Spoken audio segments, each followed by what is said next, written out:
Sorry, it took so long. I was trying to change. Then decide, and then they act. So you can actually put an algorithm together that describes those processes. So the behaviourists say, yeah, there's really no problem with modelling human beings. So, okay, so assume we can model human beings. So how do we then go about actually observing what they do? So as scientists, how do we actually interpret what they do? There's two ways in which we do that, which is inductive reasoning and deductive reasoning. And if you've done a science degree, you might have sort of come across these things. So just looking at inductive reasoning here, it's based on observation. So we go out and look at things and see what's happening. And it's basically the inference of general principles from specific rules. So if we have these three boxes here, we have a blue triangle in the corner, second one, next corner. So we can infer what's next, right? Everyone would have sort of made the steps and thought that's where the box would end up. Whereas in deductive reasoning, it's basically based on interpretation. It's inference of specific facts from general rules. So these are two examples of deductive reasoning. All men are mortal, which is a specific fact, or a general rule. Socrates was a man, therefore Socrates is mortal. That's basically how deductive reasoning works. Same with the ape. Apes like bananas, this is an ape, and it speaks for itself. So when we look at those two ways of reasoning, we can say, oops, this is a causal black box. We sort of don't know what the cause is. So if you look at agent-based models, then we can say they're empirical heuristic-based agents, so it's based on observation. Whereas the deductive reasoning side here is basically a cognitive white box. We don't really know what goes on in the head. The cognitive box, as I call it, is what goes on in the head. So in an agent-based context, you would have formal logic compliant agents. Now we use a bit of both in the way we do science, but it's important to remember that fact that there's different ways of looking at the world and observing the world. So just a little bit about the cognitive box, what goes on. We need to actually know what goes on in the head when we're trying to model people. Well, ask an economist. Sorry, Rashid, but I'm going to make some generalisations here. What do economists do? Well, they're faced with a problem, there's some uncertainty. The rational agent gathers all the necessary information to make a judgment, and he makes a decision. So this is what is called homo economicus.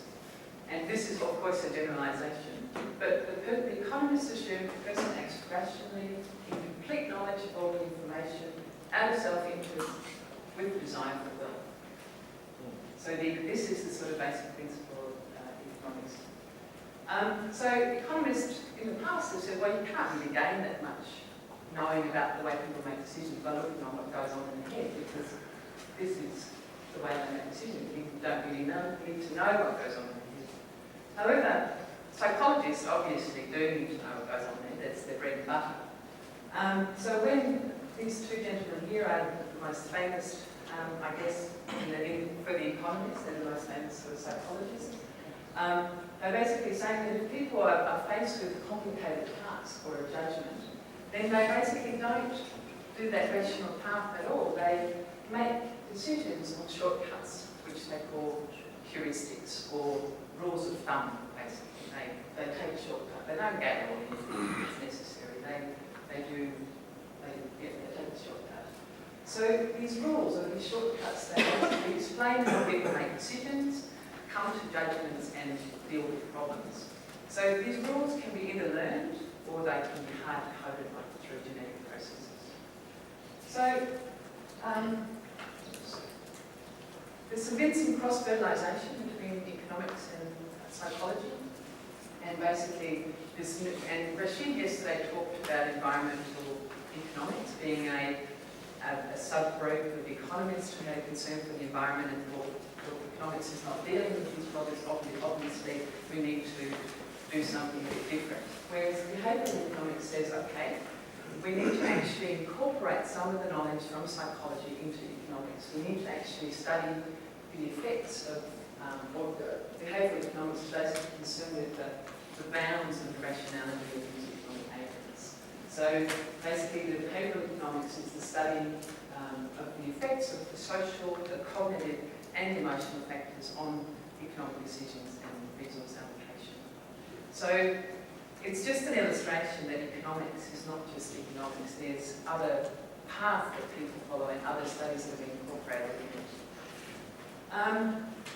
So just a bit more about the heuristics. So there's these rules of thumb that the psychologists usually know about that lead to some outcomes in terms of decision making. But the behavioural rules in psychology, they work well under most circumstances. But in certain cases, they lead to systematic error, or what they call cognitive biases.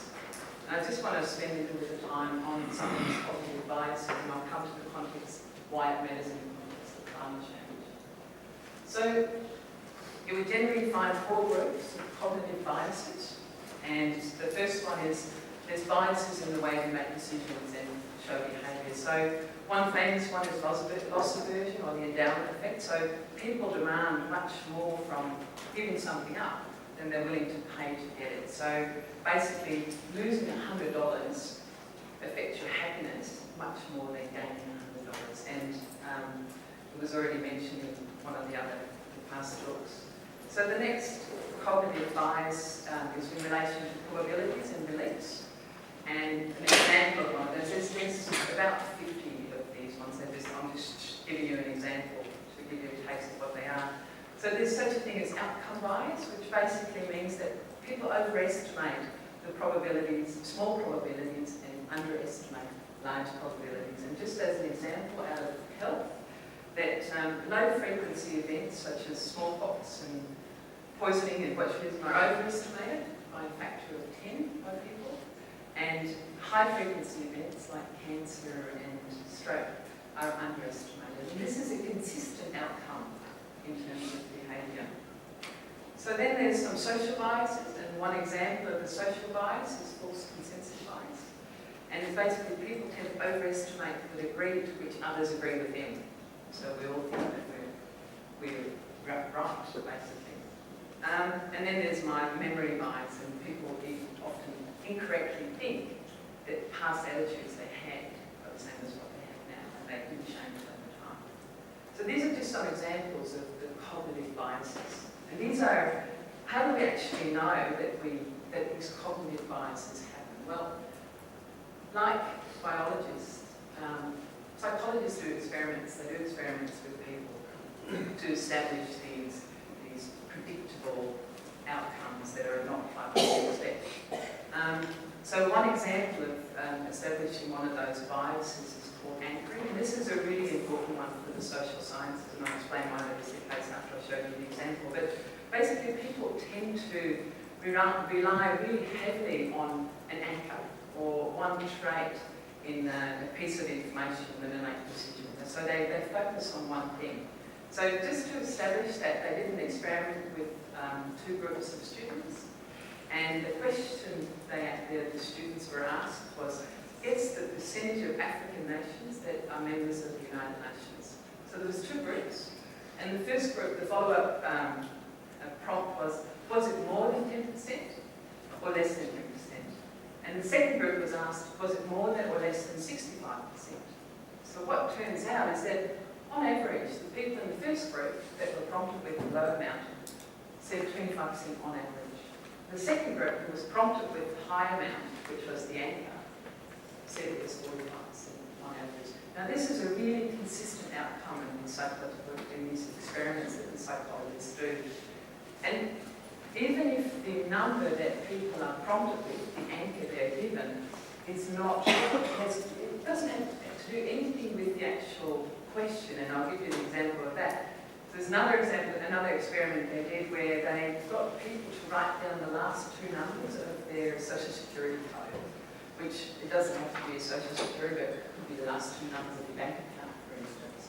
So then they had 2 groups of people. So they had the people with higher numbers, so like 85, and they had a group of people with the lower numbers, so for instance 20. So they were asked to write this down before they did the experiment, and then they were asked to consider whether they would pay the amount that they wrote down, which is the amount that the bank account number, for something that they didn't know the value of, like a bottle of wine or something else. As it turns out, that the people who had the higher bank account numbers or the higher social security numbers were willing to pay 60 to 120% more for the product than the people with below. So they were anchored to their own last 2 digits of their social security number, which you would say is quite irrational. But this experiment's been repeated over and over and over again. So that anchoring, that bias, really exists. Now that's really important for social science because we go out and interview people and we do experiments, or not experiments, we do surveys where we try and establish, for instance, the value of a wetland, which doesn't have a tradable value, but people have estimated, for instance, what they're willing to pay for conserving the wetland. So if we give them a survey and said, we're willing to pay $100 or $1,000, they will anchor to the amount of money that we prompt them with. So if your final value of your estimate of your wetland can be really biased by the fact that people anchor to the amount that you told them. So you have to be really careful of that in social science. So some of these willingness to pay surveys that people have done have vastly different values for instance, wetlands or other biodiversity aspects. So why do we care? Why do we care about these cognitive biases? Well, I just told you one that we care about because of the way it affects survey work, but Raghu mentioned in his talk that we care because, for instance, we want to know about how it affects climate change communication. So things like, there's this thing called confirmation bias, which basically describes how people are more likely to search for the information that supports their preconceived ideas. And that matters because they did this experiment where they looked at the search terms that people used to look for climate change information. So the believers, they'll search for words like climate change proof, whereas the skeptics will look for words that basically look at climate change myths. So they're actually confirming their own preconceived ideas, and this was, I didn't actually get the reference here, but this is a well-known phenomenon. So you not only do you look for information that confirms your own ideas, but you also believe that everyone else believes the same as you, which is called false consensus bias, which basically means we overestimate the prevalence of our own opinion in society while we underestimate the things that conflict with what we think. So for instance, there was a survey done in Australia, a climate change survey, and it showed that 7% of Australians believe that climate change isn't happening. So that same 7% of people, they believe that 48% of people think the same as them. So this is an example of a false consensus bias. In fact, 78% of people believe that climate change is real, and 63%, this is Australian data of course, 63% that it's already think that it's already happening. But doesn't it also depend in such questionnaires or polls how you ask the question and what exactly you ask? Absolutely, yes, and that is another bias that you can create in your, like the anchoring effect, you can create a bias by the words you use, or there's all sorts of things that you have to be careful of when you do surveys. Yeah. There's a whole list of things that social scientists have to be careful of when you do surveys. So yes, absolutely. In Australia, it probably depends on where you ask them before they drink or after. There is a before? Well, there's a high correlation between beer sales and El Nino. Okay, so these biases actually tell us something about, for instance, how we deal with climate change. So some of the biases that I've read that climate change skeptics accuse the believers of, usually it's the other way around, we know that the believers accuse the skeptics of, but the skeptics also accuse the believers of some cognitive biases. So they say that basically the believers are overconfident in the predictions of their own models. They say that the believers think that the human reduction in climate change will make a large enough contribution to reduce global warming. And the skeptics think this is an illusion. There's this thing called loss aversion. The skeptics claim that the believers overestimate the cost of warming compared to the benefits, which is another cognitive bias. There's the bandwagon effect, which is the tendency of the believers to believe that change is happening because all their peers availability bias, that because the believers think of it, it must be happening, it must be important. Sorry. And then there's the confirmation bias, so the believers find the information and confirms that. Now most of these you can turn around and say the same about the skeptics, climate change skeptics. So why is it useful to know about this cognitive bias as well? First of all, as Beth said, we can change people's mental models, and if we know the things that affect the way they form an opinion about the world and about climate change, we can actually improve the communication. So knowing about these cognitive biases of both skeptics and believers will help us communicate climate change. And so stepping away from the biases, but coming just back to the heuristics, or knowing what the psychologists tell us is happening, the shortcuts that we take in our thinking processes. Why is that useful to know about those? Well, as Rashid said, economics can help develop incentives to change our behaviour. So if we actually know something about the mental shortcuts that we take about our behaviour, it actually helps develop these incentives at work. So we can overcome some of the unintended consequences that happen when we develop incentives without looking at what happens in people's heads when they make decisions. And as Aline said right at the start, we need these couple models that couple the human to the biophysical environment. So we need as much realistic information as we can get to build these models. Now I get to my qualitative modelling. This was the introduction to it, but I just wanted to build that around you that economics is not only concerned with decisions about money, but actually can take some psychology into consideration. So qualitative modelling is one of a number of approaches that, as I said before, that you can use to couple the human to the biophysical system. It's not data hungry, so it's not like looking at ecosystem or ecopark, where you need a lot of data to even start. It's intuitively very simple. In fact, when I presented it might look too simple to you, but it's actually a very powerful way of looking at a system. You can follow really easily from conceptual modelling, and on Monday you did your conceptual models, which basically means your idea of how the world sort of works together.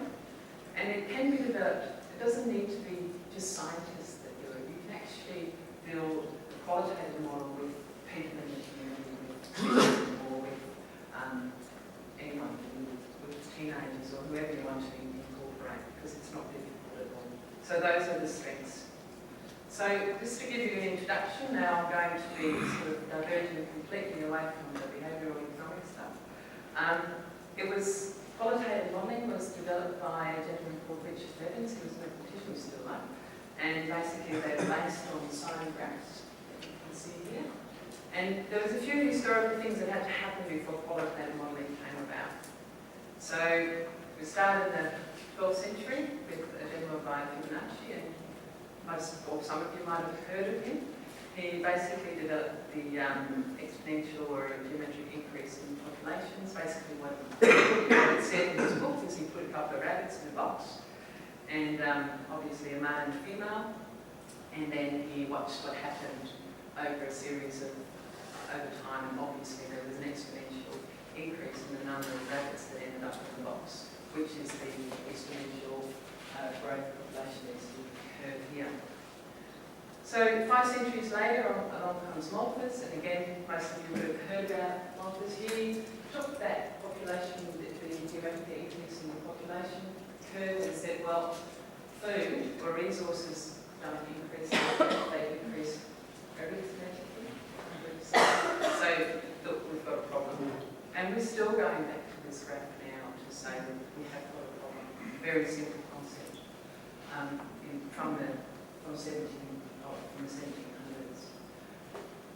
Then skip another couple of centuries, and along come Logic and Volterra, the two. Obviously, we've talked about them just about every day in this summer school. They took the Darwinian evolution of population densities and created these two first order formulas here. Basically, what Richard Evans did, this is the guy that developed qualitative modelling, he took that mathematical relationship and said, Okay, what we've got here is what's called a community matrix, and it shows exactly the same as that, and so does the sign diagram. So basically, the community matrix shows you that predators have a negative effect on prey, and the prey has a positive effect on predators. This is individual 1 and individual 2. This here shows you the same thing, and I'll show you that a bit more how we use our notation in qualitative modelling. So qualitative modelling basically, something like that is a positive effect. So if it's an arrow, it's a positive effect. If it's got a dot at the end, it's a negative effect. So here we have the sign for a predator-prey relationship. One has a negative effect on the other, and the other has a positive effect on the other. This is competition, and these are two lizards from Cuba. I can't remember the names, but one is introduced and one is native, and the introduced one is competing with the native species. So there we have the competition. Here we have mutualisms, where both organisms, the anemone and the clownfish, have a positive effect on each other. They help each other, so two arrows. Amensalism, which is basically one has a negative effect on the other, but the other has no effect on it. So there we have penicillin and streptococcus. So penicillin has a negative effect on the cell. Here we have what's called commensalism, which is the cow has a positive effect on the bird, but the bird has no effect on the cow. Or the other way around, I'm not sure. And then we have what's called a self-effect, and that can be either positive or negative. But with the self-effect, think of it like population density, basically. If you get too many animals in an area, then eventually they'll have an effect on itself, a negative effect on itself. So just by these simple graphs, you can describe any relationship that can occur. So we'll just go from 2 variables to 3 variables now. We've got a fishery that catches large fish that eats small fish. That's all that says. So we can translate that into a community matrix again. So on the diagonal here, we've got what's called a self-effect. So the effect of small fish on small fish, large fish on large fish, etc. Here we can, for instance, this shows the same as this shows the signs only. So the interaction of the large fish on the small fish is negative. The interaction of the small fish on the large fish, that big thing, is positive. And the interaction of large fish on the fishery is obviously positive because they catch it. So everyone's following, right? It's very simple principles. So I'm just going to tell you first what they can do, and then I'm going to show you 3 examples of qualitative models, 2 of which have incorporated human behaviour in it. So what you can do with these qualitative models when they've got obviously more than 3 variables in it is that you can identify key drivers in the systems. You can imagine if there's lots of feedbacks and relationships between the different variables, that it gets really complex to figure out if you perturb one, what will happen to another one that's also being affected in this way and that way and that way. So using qualitative model and the mathematics that lies behind it, which I won't go into, can tell you what might happen, what the key drivers of change are.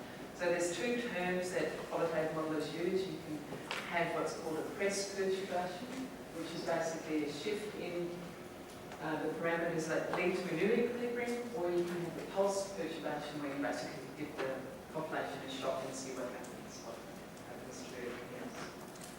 So another thing that qualitative models can do, they can assess the stability of the system that you thought. So if you think of a positive feedback system, if you describe a system and you have a positive feedback system, it can get out of control because the positive is positive. So if you have a negative feedback system, it will go back to equilibrium, and there was a couple of talks this week that talked about that.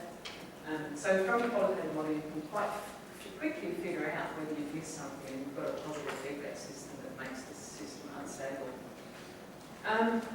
So qualitative modelling can be really nicely used to identify data gaps, because if you're drawing up this model, you can figure out, okay, I'm missing something here, and you can use that for further investigation as well. And so the additional benefit of qualitative model that I've sort of already mentioned is that it's really easy to produce with stakeholders. You know those relationships that I've shown before. Everyone intuitively can do those. So I'll just show you an example, and it's one of those things where you're looking at somebody else's spaghetti diagram. So I'm going to go through it slowly, so hopefully it will make sense. What we did in an Australian case study is we built a qualitative model that basically connected the climate drivers, so the things that are happening due to climate change, or the drivers that are causing that change, to the marine environment, to the users of the marine environment or the marine sectors. So what we did is we built with an group of experts, so we had about 20 experts from all the fields in the room, and we built this qualitative model, and then we went to the communities and also built a qualitative model with people in the communities, and we could tell some interesting things from just doing those things. So here I'm showing you the temperature drivers, and we've talked about all of those in the different models this week. Temperatures changing, the current systems are changing, rainfall patterns are changing, sea level rise, wind, etc. So I'm showing you here the marine environment grouped into different group variables. So that's actually, you can do it by species, but we wanted to represent the whole environment. So I've got this thing here called retained species, which is basically the fish that we keep, that we eat or sell. And then we have the things that we throw back that we might catch but we don't do anything with. And then we have what I think called emergent species, which are species that are coming into area through either range shift or other ways. And then we have these other two things there as well. So there's relationships between those. So if you look at the temperature one, temperature here is assumed to have a negative effect on retained species. It has a positive effect on emergent species, so new things that are coming into the area, and I'll let you read the rest of them. So then we put in the marine sectors, and obviously when you are developing these qualitative models, people have to actually talk about why they think that's negative. So you actually, in the process of building it, you get a whole lot of information about why people think that's a negative thing. So that information you can use actually in your interpretation as well. So there's links between the marine groups and the marine sectors. So for instance, the retained species, so the things we sell and eat, has a positive effect on commercial fishing. It has a positive effect on the shark sector. Again, it speaks for itself. So the things that we don't eat, that we throw back, they don't have a positive effect on the commercial sector because they're not interested in those. Whereas they do have a positive effect on recreational fishing. They get pleasure out of this catching. So this is the start of the qualitative model, but it doesn't stop there. Because there's obviously direct links between the climate drivers and the marine sectors. So rainfall directly affects the aquaculture in terms of, for instance, oysters. If you have a big rainfall event and you have a lot of freshwater wash up into a bay, it affects the oyster quality, so it affects the aquaculture industry. And the others also again speak for themselves. Then there's also feedback systems between all these. So emergent species, new things that come into the area might become valuable, might become commercial, or they might become these ones. And there's feedback systems between current and temperatures as well. So this is like what I mean by a spaghetti diagram. If you don't build it up, it just doesn't make any sense. But just to show you how you interpret this, as I said, temperature has a negative effect on retained species, has a positive effect on commercial species. So a negative and a positive is a negative. So change in temperature has a negative effect on commercial fishing. Temperature has a positive effect on emergent species, a positive effect on retained species has a positive effect on commercial fishing. A positive and a positive and a positive is a positive.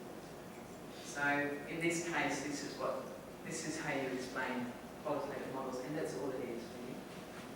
So we went to the community and we did the same thing. We built this model up again. And one of the interesting things that came out was that the communities didn't identify some of the variables and the climate change drivers. They didn't see some of the links. It didn't come up in the discussion, so we didn't prompt them to develop this model with us. So basically what we learned just from doing that exercise of building that model was that we realised that they had an incomplete understanding of the whole system, which then will help us shape our communication with the community about education and saying, look, there is actually a link between wind and currents, and wind has an effect on renewable energy. So just from doing the exercise with expert first and then the community, taught us something about what their mental models basically. So I just want to focus in on these three here, because we didn't stop by just building this model, because this is interesting, but it's not actually revealing like the world secrets or anything like that. So we actually built what we call submodels. So you can sort of you can drill into these things. So which I'll do now. So, and again, it's going to be a spaghetti diagram, and this is actually a qualitative model, but I'm showing it to you as just a conceptual diagram, because otherwise it becomes really messy. But basically, so that we showed there was a relationship between sea temperature, retained species, and commercial fishing. So we went to the community and got the people in the community to tell us how they saw that thing happening. Well, they said to us, okay, retained species affects fish abundance. Fish abundance affects the price of fish. The price of fish affects profitability. Profitability affects the commercial fishing sector. So this is the pathway by which they saw this effect happening.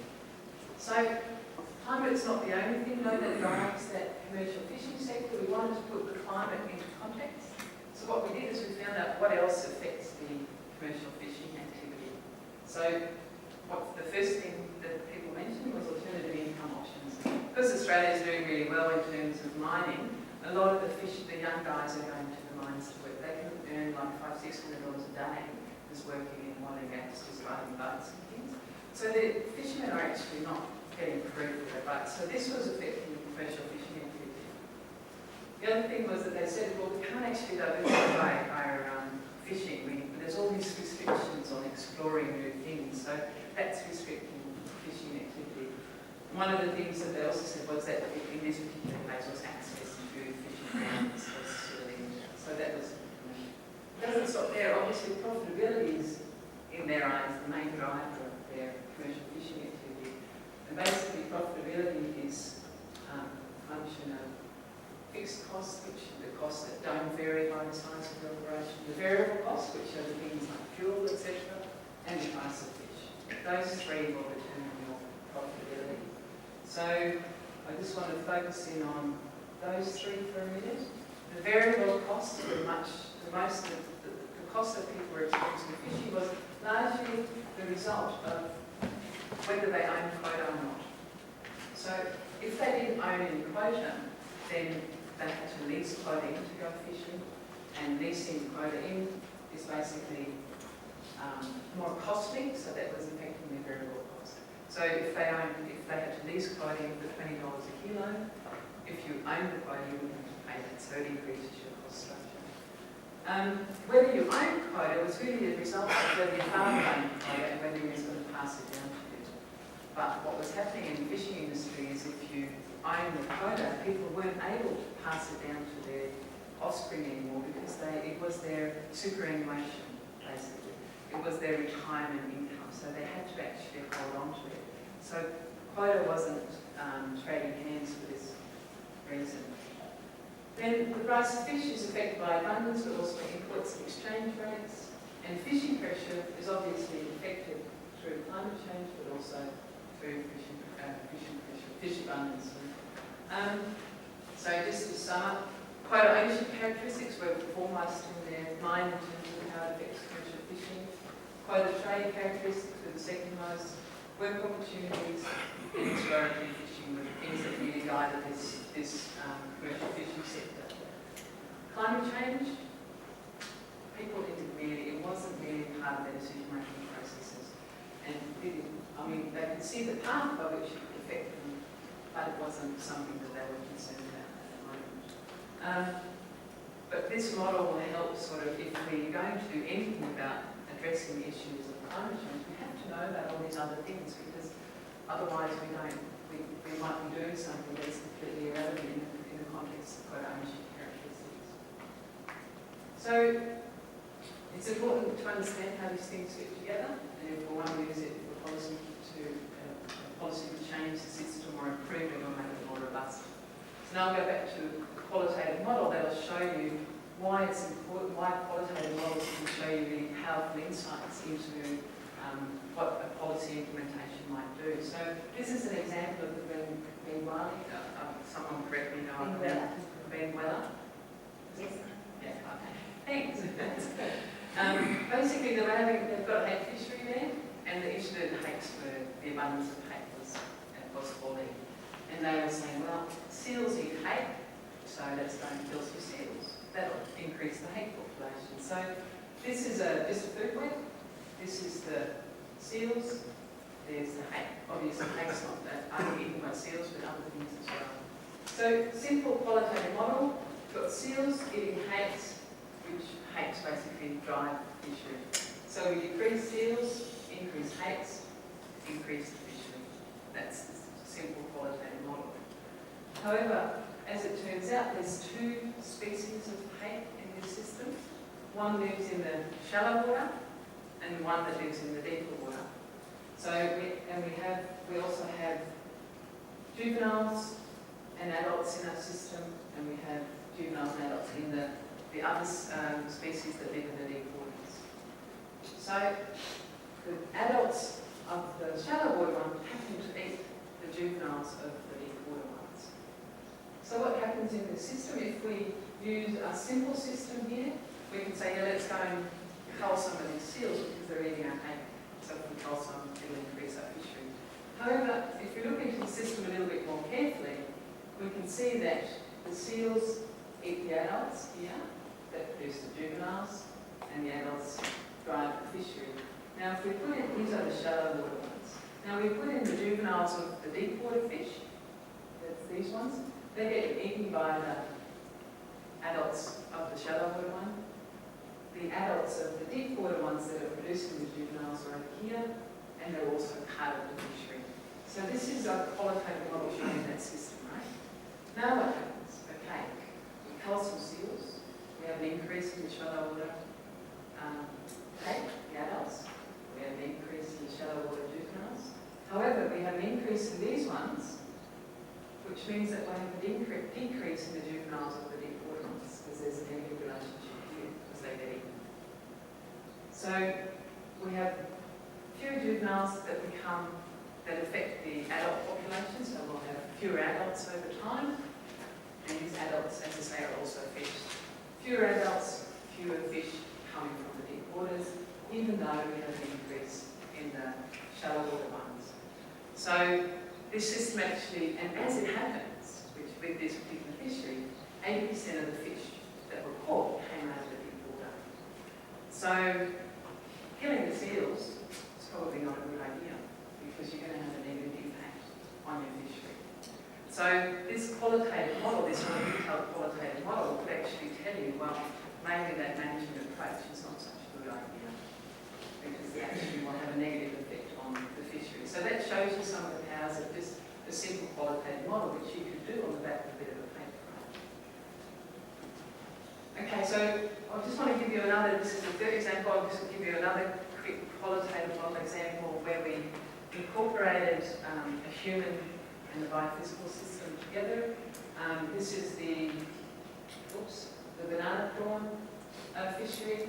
They had a problem, they had reduced abundance, and there was all sorts of theories about what was reducing the abundance in the banana prawn industry. So the qualitative model was built, so just starting from the bottom up, we have juveniles and adults again, we have a relationship there. The adults produce the larvae become juveniles, juveniles mature, right? So we have a predator-prey relationship here. There's predators of the prawns, and the prawns feed on food. So that's a qualitative model of that relationship there. Now we go and see if we can model that system. So we have adults, prawns, larvae, juveniles, and maturing adults here. They live in different parts of the system. These guys live offshore, these live in estuaries, and these live inshore. So this is your banana prawn biological subsystem that I'm talking about now. So we have predators, each one of those, and we have nutrients that they feed on. And we have some competition for those nutrients in here as well. is shown by that number. So that's our biological system. Now I'm going to put in the human system. So we have recreational fishes. These recreational fishes, these are in the estuarine areas. The estuarine areas catch the predators of these juvenile prawns. The recreational fishermen out in the ocean, they catch the predators of the adult prawns. That's our recreational fishing industry. There's also a commercial fishing industry, which is shown by, there's two in this model. They catch predators of the adult prawns, and they also catch the prawns themselves.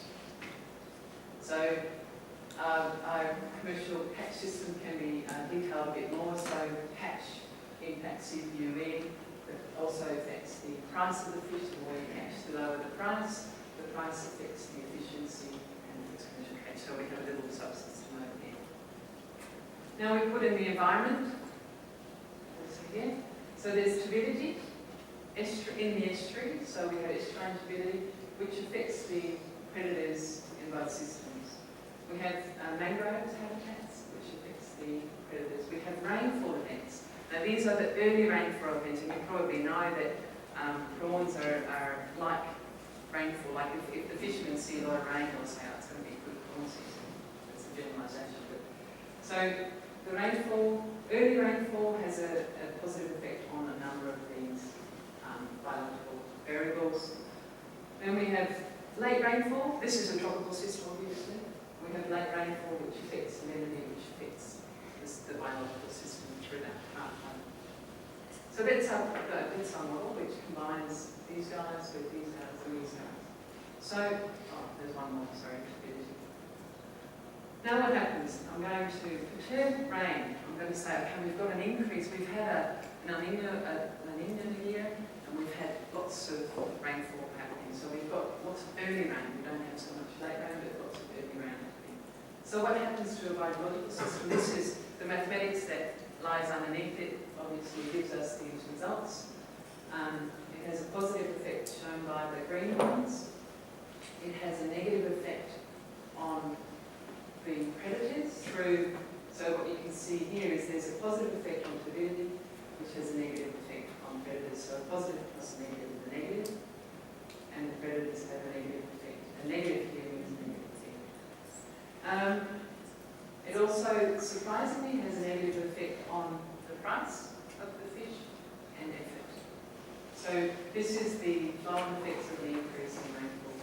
There's some that it has no effect on, obviously, and there's some where the effect is indeterminate, as we say, because this one is affected by the rainfall, but it's also affected by these two here, and we don't really know what happens there, what the sum total of the effects is. Okay, so that was, yes? Oh, do you mind us going back to that one? In the PA circle, which is roughly in the middle, you've got quite a lot of positive and negative things there. So how do you assess whether overall it's positive or negative? When you haven't got any numbers? Yeah. Okay, so that's where the matrix algebra comes in, and this is where, because, obviously they're going to be lots of pathways by which that one is affected. It's a complicated set, and the bigger the system gets, the more difficult it is to establish those effects. But basically, the sum total of these effects here is positive, whether it's only slightly positive or not. So do they have sizes, these effects? So, You talked about matrix algebra. Do the sizes actually have effects that are not showing us here? yes, so it's a cumulative thing. So I'll have to show you probably afterwards because I can run the little program if that's going to help. It's going to be complicated to explain. Yeah? But to me, qualitative implies no numbers at all. Yeah, that's right. Just a positive and a negative effect, yeah. But you can see that, yeah, it's a difficult one to come to terms with, but if you look at the matrix algebra, you can actually see how it is. Yeah. So you think you just plus ones and minus one, that's the level of max. If you just look at the signs around the circle, you see that you've got 4 circles, Yeah. and then you have two arrows. Yeah. So The overall should be positive, right? Why? why? How do you know that? Because there are Is more there- positives. No, explain. You have to Just count visually, all- I mean, just looking at You count all the you have to pathways. count see? all positives and negatives, you have even number of negatives. It's a complex one, and again, I can show you later on, but basically, you don't just look at this one here, but you look at wherever that one comes from as well. So there's all sorts of intermediate steps, and these pathways can be really complicated and long. So it's basically lots of positives and negatives that will come to some title, in this case, a positive. So you give people weight to each effect, even though in reality it might be vastly different or strong. Yeah, it's only a positive and a negative. There's no quantity associated. Yeah, it's magic. After that, it is possible that it's a different time scale, because some time scale, some of that may be very short time scale, some of them may be very long time scale effect. So what is that effect of that? So now this system is rather complex, I think. So this is where it comes back to that best perturbation and positive perturbation. Basically what happens, it's equilibrium system. Right? So it's not something that's dynamic over time. That's what the rule have to study data over quantitative system. And I'll come to some of those rules quantitative modelling at the end of the slide. I have a question in regards to the total pluses and minuses. Still, I guess I understand that you added the pluses and minuses in your overall. If it's positive, it's going to have a positive effect. If it's negative, you're going to have a negative effect. And earlier you showed us a two-step process where I think it was something had a negative effect on something, and then that something else had a positive effect on the invariable. And you said that overall it was negative. I was just wondering. That's when I added up the positive. So a positive plus a positive is a positive. A positive is a negative is a negative. A positive, yeah, sorry. I will give a 5-minute primer. Maybe after her talking for we'll stop on how to calculate the net feedback. So Yeah, that'd be useful. I didn't want to go into it because I didn't know how much. Yeah, I had to pitch it. So apologies for that, but thank you for offering to do that. Okay, so just some of the benefits again. You need very little data. You only need hooks. Doing that. You only need the signs of the interaction, and hopefully we'll get some more clarity on how that actually works in the big system. So again, we've already shown that the interactions don't only have to do with biology, but it can be, for instance, female education affects birth rates, reduces birth rates, and a reciprocal effect shown down below. So again, the second reason for using quantitative modelling is that, as I said, any type of interaction can be interpreted because you only need a positive and a negative effect. And you can investigate these indirect effects, which is basically what we were talking about before. And then also lastly, and I think this is a really important component of qualitative modelling, is that they're really good to produce with stakeholders because they're so simple. And I just want to show you one slide about participatory modelling, which is where we use stakeholders to create these models. One of the benefits of using stakeholders in modelling is that basically when you involve stakeholders being fishermen or anyone in the community, they basically learn how to structure or formulate their idea, because if they're building a qualitative model, they have to, in their minds, explain why the interaction between female education and birth rates is a negative one, for instance. So they actually, in the process of drawing the model, explaining why the world looks the way that it looks to them, which is a really useful bit of information. So also the stakeholders get to understand the situation from everyone's perspective and understand the options, and they learn to discuss and cooperate with others. And this shouldn't be underestimated, the power of using people in communities, or using people as a wrong word.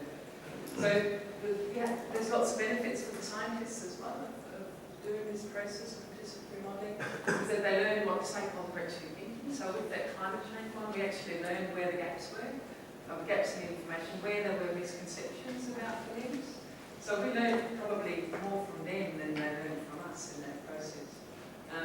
And it's a way of translating research into policy practice, basically. So, in fact, the policymakers would benefit the most from the scientists interacting with the stakeholders because they basically learn, by learning about this model and learning about the relationship between climate change and marine sectors and the things that are happening out in the ocean, the stakeholders actually buy into the process as well. So but in the process of building it, they get to better understand it and they're more likely to accept the fact that climate change might be happening. So, which in fact, the policymakers can use and legitimate that process of forcing adaptation through that. So just quickly some of the weaknesses, and this is my second last slide.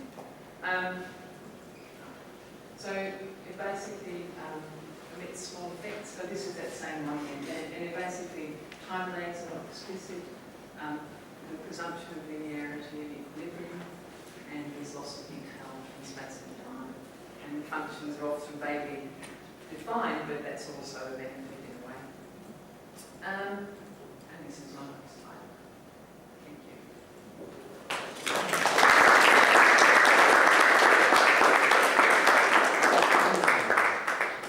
I think I want to just mention something. When we invited Ingrid, we told her that we want to minimize the number of accents of teachers. She's from Netherlands, so we told her to use the Australian accent.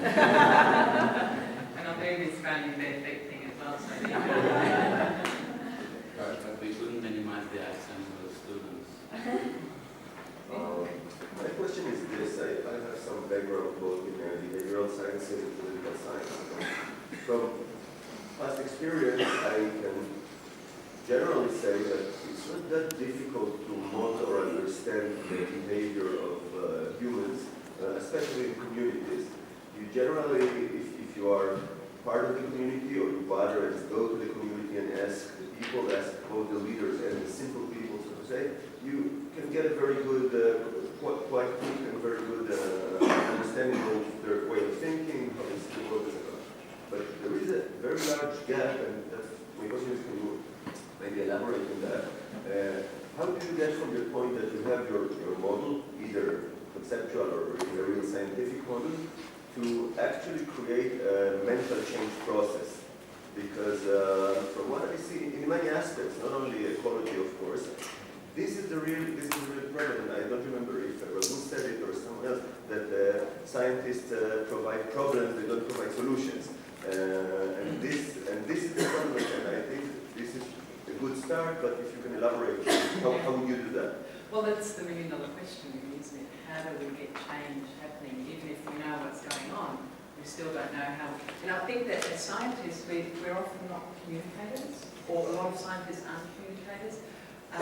We're not marketers. We don't know what works in changing people. Marketers know really well how you can get someone to buy something they don't need. Marketers know all this psychological stuff that really works. And as scientists, I think we really underutilise, if you want, the knowledge that is in those more softer sciences. And often we're expected to communicate things, but we don't really know how to. So that's one thing. But in terms of how you get behavioural change, there's literature galore about how you can do that. And I think one of the things that I'm trying to show in those first couple of slides about the cognitive bias, I think what I tried to show is if we know that, for instance, people only look at information that confirms their own beliefs, then we at least have a way in, and we can find ways of providing them with avenues to easily get information that disproves what they. So we have to trick them into reading that information. So, and again, the marketers might know how to do that, but we don't. Create a new bias. Yes, yeah, in a way. So that bias stuff is really important because it gives us a way in to changing the things that people automatically do without even realising they're doing it.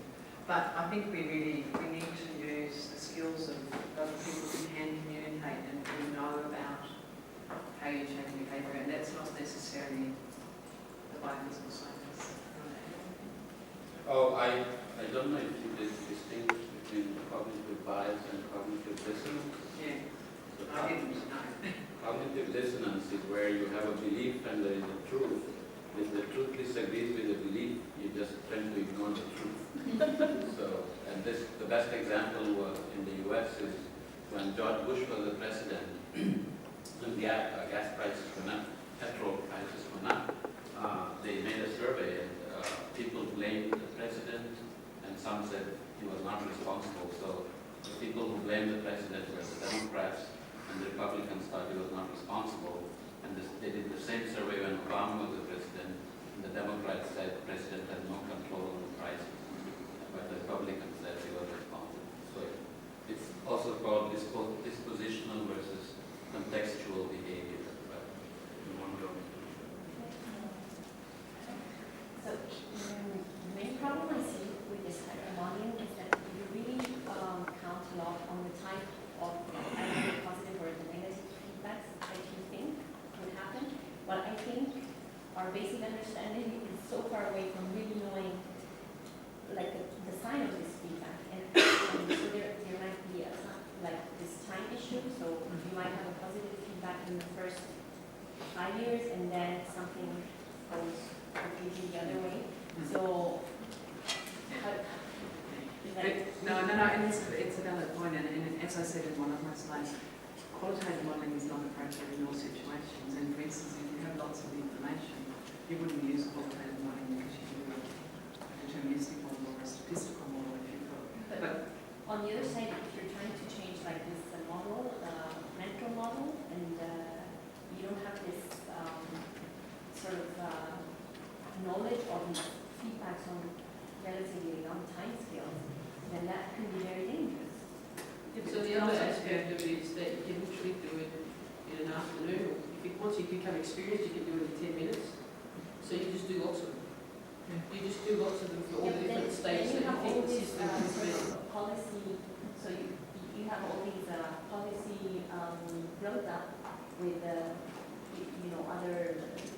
politics and everything, and all this policy build up is built on this model that doesn't take into account that these feedbacks we don't know. Well, so that if you don't step through this process, they use a model in their head anyway. So policy is made on a model regardless of whether that model is on a piece of paper, in a computer, or in the head. By getting at least as much understanding as possible in a paper or in a paper form, it's out there. People can see and discuss around it. Because one of the biggest trips that happens in a policy environment is exactly a little bit like what we talked about. You and I will assume that we have the same model of the world, but we really don't. So by getting it out, even if it's an incomplete one, we can actually say, well, no, I think this bit's like this, or this bit like that, but it's out there. I'm talking really about the very basic level. For example, if you think that high wind improves nutrient concentration in the mixed layer, that can happen, but up to a point, until when the mixed layer gets really deep, then we would have light limitation. So then you've got two models. I think we are getting away from the main point. I mean, that policymaker will not care about mixed layer, unfortunately. No, But the here, scientists that are communicating what she's are taking is communicating the wrong. it's an equilibrium model. So the information she got on how to model in those boxes already had the time lags, and that was the net result.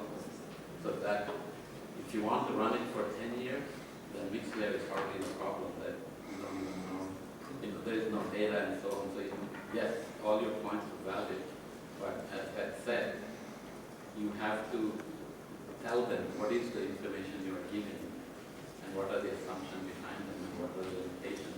But as I said in my talk, you have to give the information in a timely fashion and reduce complexity, and it should be usable. I will touch this again in my talk this afternoon. So we do have to make some assumptions in how we deliver the information. If you wait to finish everything, then it will take forever. Is there any other questions? Is there any ability in, rather than building the model up, why not disintegrate the model down? So you say all your parameters have a relationship with all other parameters. In other words, it's fully connected in some way. And then you start going, which are the linkages that you don't actually feel are weak? So that you don't know about, is that what you mean? Where Well, the information is? Yeah, the ones that you feel are not worth including because at some stage. Well, that's the hardest thing, and I think that sort of complements what you're saying, is that it's quite easy to build a huge model with lots and lots of variables, but it's really important to actually synthesize it down to something that's simple, that can actually tell tell you something simple. So what happens when you run these workshops and try to build a model, that people will say, yeah, but this matters, and the mixing lane matters, and this matters, and that matters, and you draw it all up, and then you say, okay, now stand back. No, the point is not about the mixed layer. It's just that these feedbacks that are at the basic or within the ecosystems, they can vary, and we don't know how these vary. That's the problem. So it makes a layer was just an example that one thinks, okay, wind goes out and everything is fine. That's not so simple. And the problem is that if we're trying to convey this message to decision makers, then we might get into the dangerous situation we start sort of a decision making which can actually be very dangerous for the ecosystem itself. So it's not that Maybe there's I don't think they even You will talk about decision making under uncertainty. Even the climate work which is going on, we don't know whether clouds are net positive or negative. Okay, so that problem exists, but we have to get past that because people do make decisions whether you give them information or not. That is